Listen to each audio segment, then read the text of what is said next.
Welcome to Changing the Sales Game on webtalkradio.net. I'm your host, Connie Whitman. As always, thanks for joining us today. And I hope as you listen to the show, number one, obviously you feel my passion for that word sales, that we have to change it from that manipulative, icky, sleazy perspective to really coming from a place of love, care, and respect. So to help you on your journey, I have a communication style assessment. If you go to my show notes, you'll be able to take that assessment. You'll get two reports. One report spotlights your natural communication superpowers, which specifically kind of identifies how people perceive you. And remember, people's perception of us quickly becomes our reality. Flip side, you'll get a second report, which is your lowest score. So these are people who literally communicate 180 degrees different than you. Very important to understand that, because that's usually a blind spot, and the assessment will just shine a little bit of a light on that so you can navigate hopefully even more effectively and create more ease and confidence as you communicate. Now, my motivational quote today to set the tone for our conversation with my guest is by Jill Rowley, and she says, before LinkedIn and other social networks, in the sales world, ABC stood for always be closing. Now ABC means always being connecting, because your connections lead to your next hire, your next job, your next lead, and your next close. This quote really blew my mind, and I felt through my career that was extremely accurate. So when I was being trained in financial sales 40 years ago, the motto was always be closing. And some of you might remember the movie Glengarry Glen Ross, I think it was from 1992. That made that phrase mainstream, as well as making it appear that this was actually the correct way to approach sales conversations. Thus, where the yuck and the ick factor has come from, right? Well, guess what? You're in store for a great treat today. I'm very excited to share her. Her name is Donna Serdula. Now, Donna is the founder and president of Vision Board Media, a professional branding company that helps individuals and companies tell their unique stories on LinkedIn and beyond. So bringing dynamic brand storytelling to the masses and empowering people to dream big. That's the ink in her pen. It's her her website is LinkedInmakeover.com, and it's got a little hyphen in there, which we'll talk about later, where she has a team of over 20 writers and coaches, and she helps people collide with opportunity and transform their lives via future forward career branding. She's authored 2 editions of LinkedIn Profile Optimization for Dummies, which I bought, and you all need to buy it. And she shared her LinkedIn expertise at global conferences, presented keynotes and workshops, featured on a number of high-profile news outlets. Let me take a breath. Please help me welcome my amazing guest, Donna, to the show. So Donna, thanks for being on. Oh, Connie, thank you so much for having me. Coffee is for closers, by the way. Wait, say that again. Coffee is for closers. That's directly from Glengarry Glen Ross. Terrible. That movie's terrible. I can't watch it ever again, because when I watch it, I break into hives. Well, I actually was in that type of a sales sweatshop environment.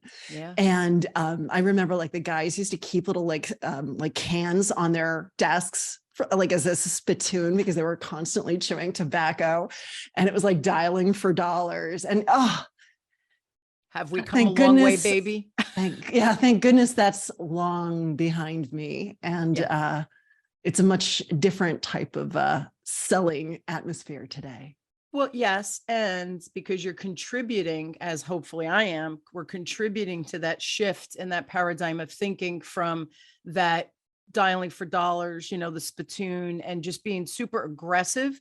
And aggressive doesn't have to be a bad thing, Donna, right? But that aggressive, I'm on you, never take no for an answer, right? Always be closing. That's that just sleazy kind of perspective that we've learned, and many people still feel the repercussions of that. So my first question is, how do we list skills and values so that when we create those LinkedIn profiles, they really differentiate us from the other noise that's out there?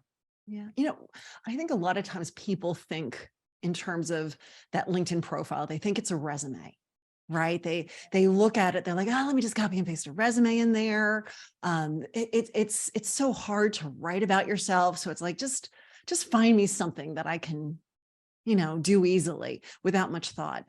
And really, with LinkedIn, you want to think, and it's something that you had said earlier, which is, how people perceive you, right? Yes. And you can shape that perception through how you define yourself, the story that you tell, and how you represent yourself online, on these different social media sites, specifically LinkedIn, because that LinkedIn profile is so robust. It's so robust. And what you want to do is you want to look at it and think in terms of your target, audience. First, who are they? What do they need to know about you? You want to think, what is it that you're offering them? What is it that you're selling? What is it that you're putting out there? How can you help people? What is that value? And then when you approach the LinkedIn profile, it's not about making, insane promises. It's not about selling outright. It's really about forging a relationship, Yes. and talking about who you are. What do you represent? What do you stand for? Absolutely. Why do you do what you do? How do you know this industry so well? What is it that you're doing to really shape the industry and help people? That's the message that the LinkedIn profile should have. And let's talk about, so before we jumped on to record, in 5 minutes, we used a resource that's on your website. And we literally, there was maybe 10 questions that I had to answer. Yeah. Right about 10. I think it's less than that, actually. Right. Yeah. 8 or 10 questions. Yeah. Literally right before we recorded, we did it in 5 minutes. And I think that we filled out a form, and then the artificial intelligence on the back end pulled it all together and created this beautiful profile that now I can absolutely use on LinkedIn. So we did it in 5 minutes, right? But I could go back now and take out those key phrases that will speak to my ideal client, but also spotlight, that I'm very heart-centered, and that, right, I do come from this love, care, and respect. And it really produced, I think, a wonderful first draft, if you will, but it's a starting point. So what made you create that tool? Because I know with my clients, I have a lot of corporate clients, and when I talk to them about LinkedIn, it's dread in the room. Yeah. Or I don't have a LinkedIn profile, or I think I have just about bare minimum on it so that I can actually set up my LinkedIn. That's a problem. So why did you create that tool, and share really the output, so that how much easier it can be, so you make those dynamic intros through that LinkedIn summary?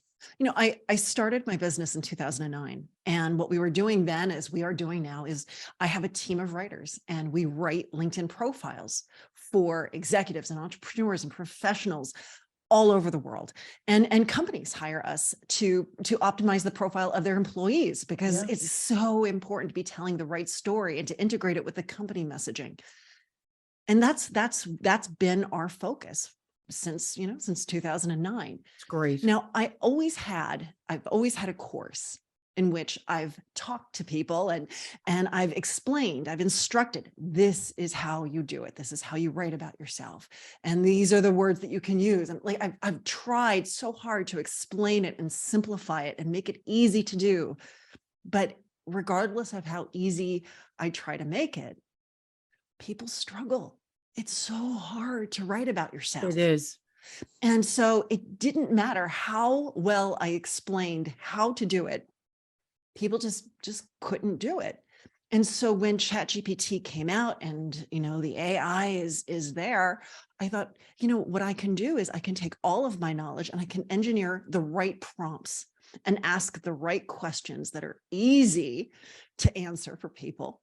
And then from that, AI, knowing what my prompts are, will then create and generate something that's pretty close to amazing. It was good, Donna. It was good. In 5 minutes that was created. That was remarkable to me. Yeah. And so this is for those people who they can't work with us directly. And this is something, so if you want to try to do it yourself, this is a great option. and it's instant profile. So that's the idea. Let's give And you it's an a instant good, profile. if you have no idea, I'm telling you, it's a great place to start. We'll give you that information later, but that it blew my mind. So yeah, I thought it was pretty cool too. It was fun to go through and do it, but we did it in 5 minutes. So again, have I emphasized that enough? I mean, this was to me a no-brainer because Donna, you know me. I'm like, let's go next thing. What do we do? What's on our list to do today? And so 5 minutes, like sign me up. Amen, sister. So let's dig in a little bit now. So that perspective or persona that we're celebrating or putting out there on LinkedIn, right? That helps us get found, but everybody's talking about that personal branding now. So how does that LinkedIn, that start point of creating this wonderful foundation, right? That summary, but then how do we amplify that brand and get found, get seen? Yeah. So it's understanding, what is a person searching for if they were looking for someone like you? Okay. All right. So what are those words that they might be putting in to the LinkedIn search engine? And if we can understand, if we can really think, okay, this is what I sell. These are the solutions. These are the issues that I solve. Like if you can really think through what are those keywords, and then you infuse those keywords into your headline, into the about section, into your job description, into those experiences. What you're going to find is as long as you have those words in there, and especially in certain areas, like I said, the headline, the job title, just interspersed throughout the about section, those areas are very sensitive. And by having your keywords in there, if a person is searching for someone like you and they are using a mixture or, some of those keywords, there's a higher likelihood of you popping up to the top of the search. And then by having a really strong headline, having a good looking profile picture, those other little things will compel and attract a person to want to, click to see your full profile. Yeah. And so that's all part of it. Yeah. If let's say that I'm a team leader or an organization, you said you work with organizations as well. So how does a team leader brand the team or the company, or do we dig into the individual, but an underlying umbrella, if you will? Well, you first have to really measure your effectiveness on LinkedIn as a company. Okay. And very few organizations really do this, where you sit down and you say, okay, let me look at my competitors' landscape on LinkedIn, right? Like what do they look like? What does their company page look like? What are their specialties? Are they posting, with a frequency? Let me look at their leadership team. How are those leaders showcasing themselves? And then, and really get a snapshot of, similar companies. How are they, putting themselves out there? And then once you have that, then you want to start to look into your own company and say, okay, do we have that company page? Are our employees linking to it? Is our executive team representing us well? Or is the executive team look like they're just dialing in as well? Maybe they look like they're looking because their profiles are essentially their resumes, right? So you need to take that snapshot and understand as a company how you sit. All right. And then once you do that, then at that point, then you have to start to say, okay, what is our messaging? Yeah. Right? Who is our target audience? And why are we as a company on LinkedIn? Because you know what? Maybe you're on LinkedIn, not for the prospecting, not for the sales, because you know that they're coming in through the website. But maybe as a company, you're on LinkedIn, your goal today is recruitment. Yes. Right. So, and maybe it's a bunch of things, but really understand, what is the audience that's coming to you on this platform? And what is it that you want to say to them? And what is that messaging? What is that tone? What is that message? And then you want to make sure that it's reflected throughout your employees, especially those that are interfacing with the public. Right. And so there's a number of ways that you can do this. Now we work with companies to do this for them, but it's saying, do you have background images? Do you have those assets that you're supplying to your employees that make it easy? Boilerplate descriptions and summaries. Are you giving them what they need so they can stand out and look great? And stand out and look great in a manner where they're not going to get poached, right? Because again, it's all about the optimization factor. When you're working with like a team like us, we're going to make sure that we're going to put them out there in a manner that they're going to be found by your target audience, not by recruiters. And see, LinkedIn has evolved to just such finesse now that you literally can create, whether you're recruiting or whether you're trying to get noticed, right? The brand out there. The other thing, as you were speaking, I was thinking if the employees and the overall arch or messaging from the company is off, people are going to not be attracted because they're going to be, I'm not really sure what they're doing because there's that inconsistent message. So I think that consistency reinforces what the image or the brand that the company is striving for, as well as the employee. So I think that's that synchronicity that needs to happen. But that's fascinating. I didn't realize that through these little, again, that little finesse, that we could prioritize whether we're in recruitment, seeking new recruits, or, spotlighting who we have within our organization for the client facing piece of it. That's fascinating. I didn't realize that. Yeah, it's one of those things that I think a lot of people don't recognize. But, oftentimes what I find is, a company will say, all right, we need to pay attention to LinkedIn and how our people, are presenting themselves. And so they'll say, all right, employees, optimize your profiles, look good on LinkedIn. And what do these employees do? Without any other assistance or help, they're going to grab their resumes and they're going to copy and paste it into LinkedIn. And what happens in this situation is, because they're using job descriptions, they're now optimized for recruiters, right? So that's like the worst thing you can do. But, really, it's being able to say, and that's one of the reasons why I think companies are seeking us out, is when they say to their employee, rather than saying, we want you to optimize your profile, they're saying, we want you to work with this branding agency that's going to really make sure that you're spotlighting yourself in a great way. Your brand is important to us. We want you to look fabulous. We want our clients to understand, the level of individual that we have on our team supporting them. Yeah. And that employee says, wow, they're investing in me. They care about me. They care about my brand. This is, professional development. And this is a good thing, right? That's what they want. So I think in some ways we have to recognize that there's the uniqueness of our people that is important to spotlight, along with, the company message.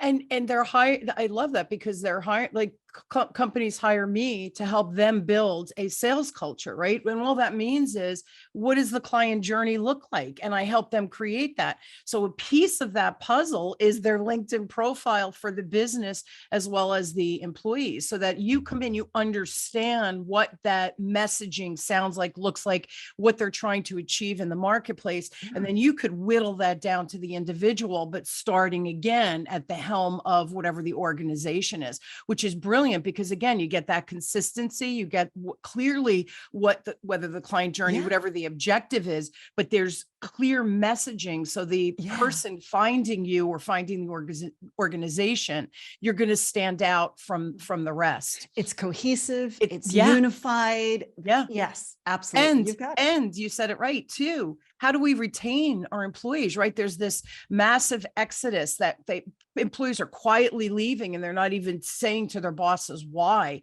They're just kind of exiting.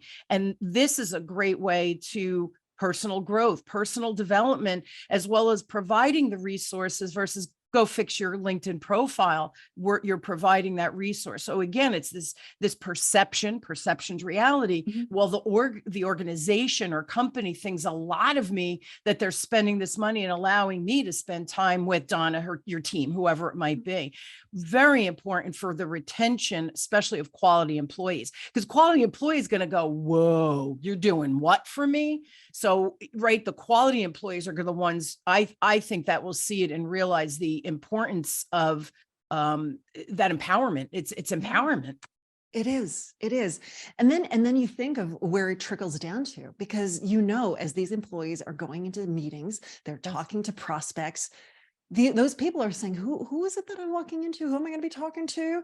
And they're pulling them up on LinkedIn. Of course. And now suddenly they're seeing something that supports the company, but it really gives them a sense like, this is someone that I can trust. This is someone who understands, who's going to get me. And the meetings are going to go so much smoother. So it hits so many areas and aspects of that business cycle.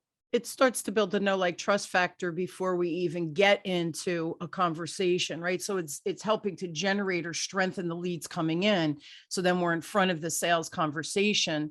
It's just better. You're coming in at a higher level from an execution standpoint. The other thing, and then I have another question about LinkedIn and networking, but I giggle because I meet people and then we connect on LinkedIn, or I connect on LinkedIn and then I meet them in person, especially guests on the show. And when they show up, I'm like, oh, not what I was expecting, because the picture is like a glamour shot from the 80s. And we're, 40 years or 45 years later. Don, I crack up and I giggled one day. I was at a summit, I was speaking, and it was virtual, it was during COVID. And, we're in the back room before they bring you live to the front of the Zoom meeting or whatever, StreamYard, whatever it was. And the woman that's greeting me saying, okay, you're up next. And he's going to ask you this or whatever. And she looks at me, she goes, oh, you look just like your picture. Don, I swear to God. And I said, oh, should I not look like my picture? I don't understand. She goes, I have so many people come on and they have their glamour shots and then they come on and they're 50 years older than what the picture is.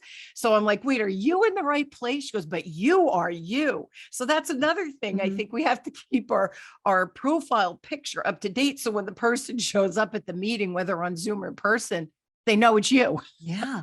Well, it's getting easier. Have you seen these new AI headshots? No. Oh, I have been going systematically through the different companies that are offering this because I want to find the one that offers the best. But this is what happens. You take your phone or you go through a gallery of your own images, selfies of yourself. You can send up to 10, 20 pictures of yourself, different angles and whatnot, you smiling, not smiling, whatever. You upload it and they take your face and they like lay it into a pre-posed image. And suddenly you have these professional headshots and they look gorgeous. Stop. Sometimes I swear, I'll send you the links. It's amazing. The two that I did, less than $40. Less than $40 is the cost of the service. So there's no reason to not keep an up-to-date profile. Yeah, it's true. I mean, it's so easy. Now, here's the thing. Is it authentic? Is it real? You have to find the right image. They give you a lot. They give you about 100, 150 images to choose from. And the reason why they give you so many is because some of the images don't look like you. Some of them will, some of them won't. So it's really up to you to say, all right, this is the one that truly showcases me Represents, in the most representative light, right? Yeah. So you want to find the one that really does look like it. But the other thing is, it's really good for someone who they don't have the time, maybe they don't have the money, the budget, and they need something. They need something now. I don't believe that it truly gets rid of the need for a professional photographer. Right. I really do believe that when you're at that level, you do want to work with someone and you want the most natural, most authentic, and that's through a professional photographer. Yeah. But for right now, hey, it's something. It's something, and it's amazing. It's better than leaving it blank with no image at all, because that's the worst thing I think you can do is not have any. Or the one from 20 years ago. That's the one from. It just one of those experiences where I was like, huh, where it made me pause. But then I thought, oh yeah, that's true. On LinkedIn, people, don't keep their profiles up to date, and that is another piece of the puzzle of keeping your profile up to date. All right, let's talk. Because one of my It is. And I don't particularly love pictures of myself. So you have that element like, oh, I got to take pictures again. Like, this is not fun. So I do understand, but this AI could be a really quick fix for people to do something professional from an image perspective. All right, next one, my favorite thing, networking. It's an important topic. I think we need to network. Our network really is our net worth to some extent. So why is networking on LinkedIn more important than ever? And what is the best way to approach that not, you connect with me, Don, and I put, oh, I'm a sales executive and I can help you 10 times your income, blah, blah, blah, and they vomit what they do on that Mhm. first, which to me is just a horrific way to approach it. So how do we network and how do we do it well? Yeah. With LinkedIn, at one time, it was very much just the profile, right? And you could get on LinkedIn, you could have a great looking profile and boom, I mean, you were experiencing massive success. It is still true that you can be relatively passive on LinkedIn and still collide with opportunities because you have that up-to-date profile. Yeah. Like that is still true. However, there is now this LinkedIn feed. And the LinkedIn feed, LinkedIn has really worked hard to change it from what was once, tons of like, oh, so-and-so connected with so-and-so, so-and-so updated their profile, so-and-so joined this group. And it was just boring. It was mind-numbingly terrible. And they've really said, look, we want that LinkedIn feed to be the people talking about the things you care about. Yeah. And so with LinkedIn, why is it important? Because it doesn't have to be one-to-one. It can be one-to-many. And so if you look at it and say, all right, this isn't really a pulpit. This is a conversation pit. So I'm going to go onto LinkedIn and I'm going to post, and I'm going to post something of value, something that educates, something that helps, something that adds value to my audience. And you post it and it goes out and people want to engage with it. They want to, give you, leave comments. And the thing is, you need to then reply to those comments. Yes. And LinkedIn wants to see this back and forth conversation taking place in the comments of your post. And when they see that it's engaging, they see that it's spurring conversations, that's when LinkedIn says, wow, we need to send this out to more people. We need to show it to more eyeballs. And the more people who see it, the more people who jump in, and you're having these conversations. Guess what? That's networking. That's networking. And the crazy thing is, oftentimes people who aren't even in there and engaged, they're still reading it. Yeah. So there's a lot more eyeballs on it than you even realize, right? But it's a great way of helping others, spotlighting your own expertise and knowledge, right?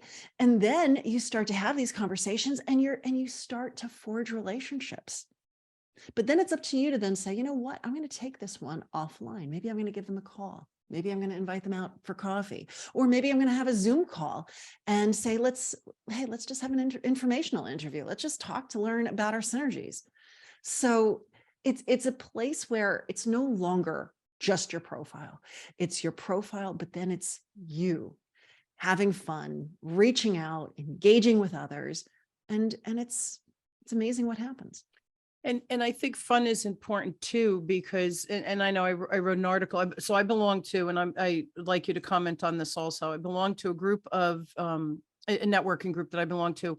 And every Wednesday, we do Tuesday, Wednesday, Thursday. I think mine is on Wednesday, where I post an article. We share it within the pod. I call it a pod. It's a group. And we comment on each other's, we read the article or whatever, in short posts, and we comment, et cetera. Well, our impressions of people seeing it is thousands, right? You get in front of thousands of people, and then you create this wonderful engagement where you can respond, or somebody responds that I haven't spoken to in a while. I'm like, oh my God, have the baby, what's going on? Mm-hmm. So it allows me to spur into these personal conversations.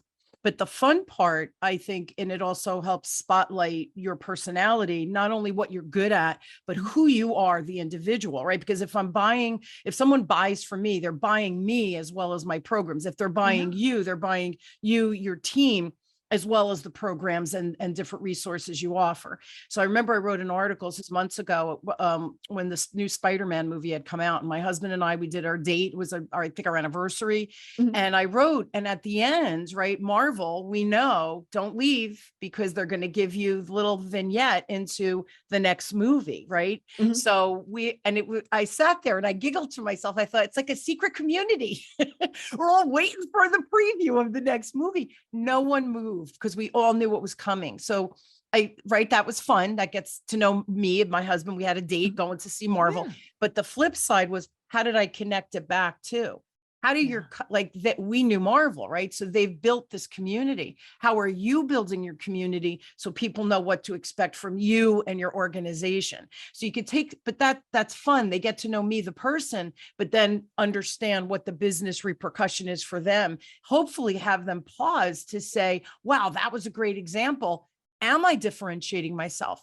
Am I spotlighting that if you're in my community, this is, kind of what you get, or the type of person that you're dealing with.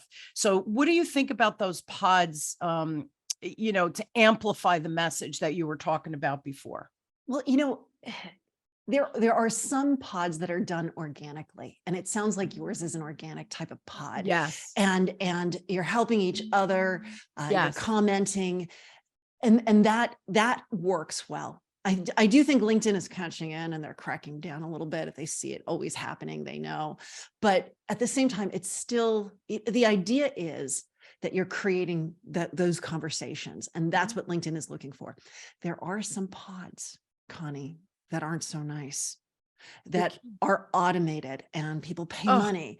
And when you see those posts that are doing really, really, really well, but they are so inane, and you're like, what's going on? And you click, and all of a sudden you see all of these people going, great job, a great, interesting idea, good point, over, like, that's a bad pod. Yeah, that's a bad pod. And there are pods that are doing that. Yeah, and so what I support, because I've always believed you want to play nice in the LinkedIn sandbox, because if you want to stay in that sandbox, right, you gotta play nice. Mhm. So I have always, I've always believed in understanding their terms of service and operating within that. And so do not do those automated pods, please. Stay away from those. But if it's like, what I like to do is, if when I do a post, I always think to myself, is there someone in my network that I think is going to get a lot of value out of this? Who do I feel?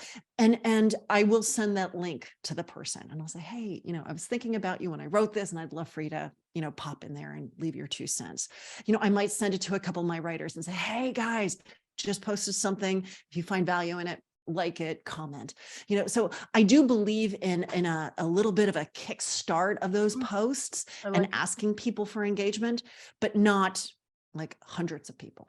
Yeah, we have, I think, in each of the pods, again, we got to choose which day, but I think we've limited to under, and again, I'm guessing, but maybe 30 or 35 people, so that, because sometimes I can't comment, sometimes I can, right? And other people, the same thing. But we read the articles, or we read the post, or we watch the video, right? We have one person, she does the video, good things to do on the videos. And it's like, I didn't know that, or that was so interesting. My favorite thing was, right? And you cut and paste from the thing, something they said that just resonated with you. So, yeah. And I like how you said that we're sharing it with people that you think will find the value in it. Yeah. And, if we're described, see, this is the ick, man. There's so much still ick out there in how we do business. And I understand the AI is there to support it, which could be a good thing, but abusing it, like you described, great job, great job, great job. It's crap. And the post was something they took maybe a picture from somewhere and posted it. That's what I've seen. It's crap. So, what, I'll be honest, when I see those posts, I don't even open them anymore, because who they are. There's no value to me. Why am I wasting my time? Where I always hope that someone sees, oh, Connie posted something. I wonder what cool thing or what insight she's sharing today, right? That you have to build that momentum and that reputation. AI can't do everything. And oh, by the way, these quick hits, oh, you get 10,000 impressions, but what's the back end? What's the return on my time and return on my investment? Yeah. In real time and real dollars. So, we go through these things, but our numbers look good, but they're numbers that don't translate to anything. To me, it's a waste of time. Yeah, they're false numbers. It's false. It's entirely for your own ego and nothing else. But you did say something that I think is really, really important. And that is, if you see something on LinkedIn that gets your blood boiling, that you don't like, scroll by it very fast.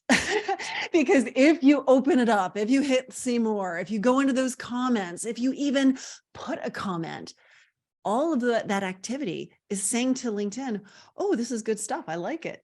So the best thing to do, if you really want to dial in your feed and get the right stuff is just ignore the stuff you don't like. I- Spend time on the stuff that you do like, and you're going to Yeah. see more of what you do and less of what you don't.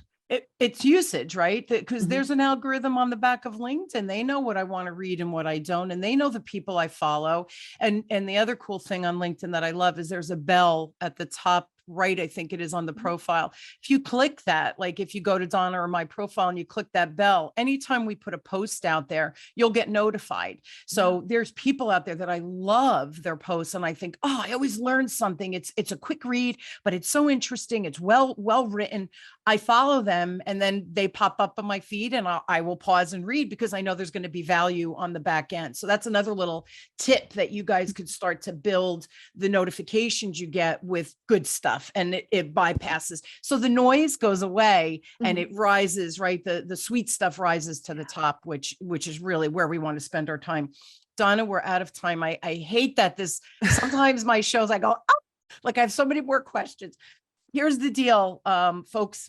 Please go to Donna's website, which is linkedin-makeover.com.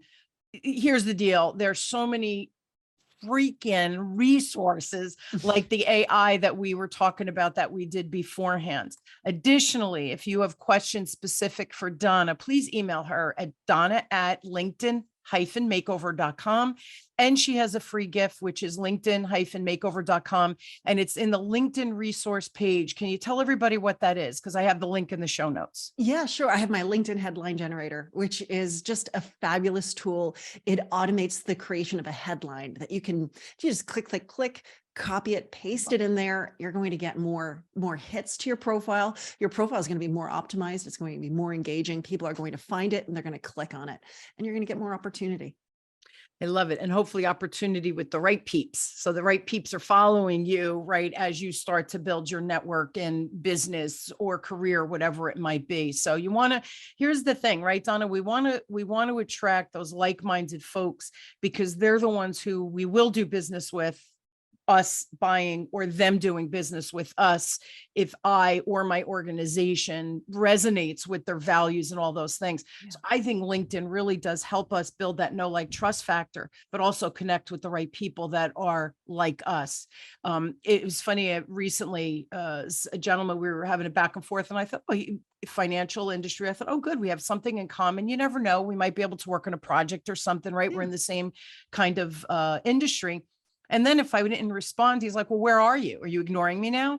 And I thought, well, this just got weird. And I went in, I had to block him. I didn't report him or anything because I don't want people to get in trouble. But I thought, wow, LinkedIn, we really have to be on our game and be discerning on who we connect with. And that's why I think creating this really good dynamic, relevant profile as to who we are through branding and everything. Hopefully it attracts the right people and leaves those wackadoos out in the world and not in our world. It's just a waste of time and energy, you know? Yeah.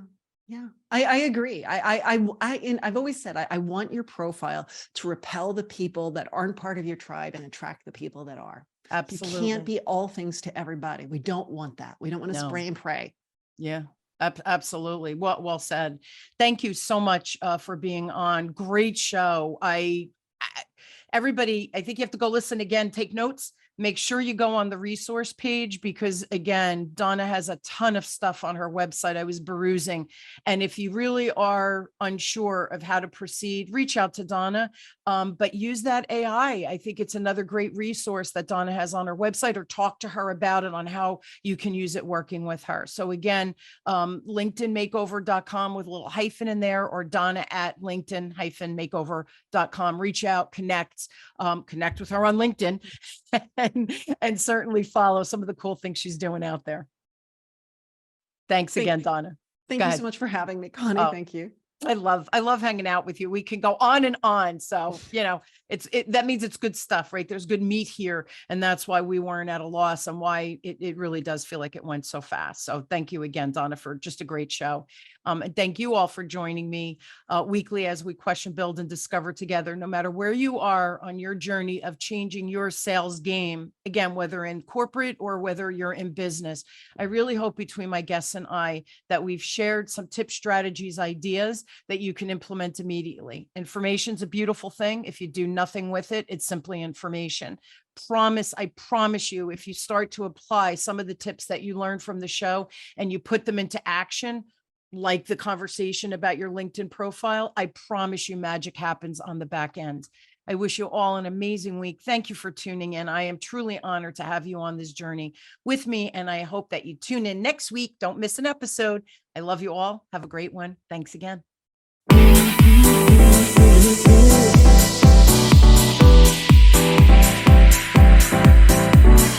Telling me to dance, taking a chance.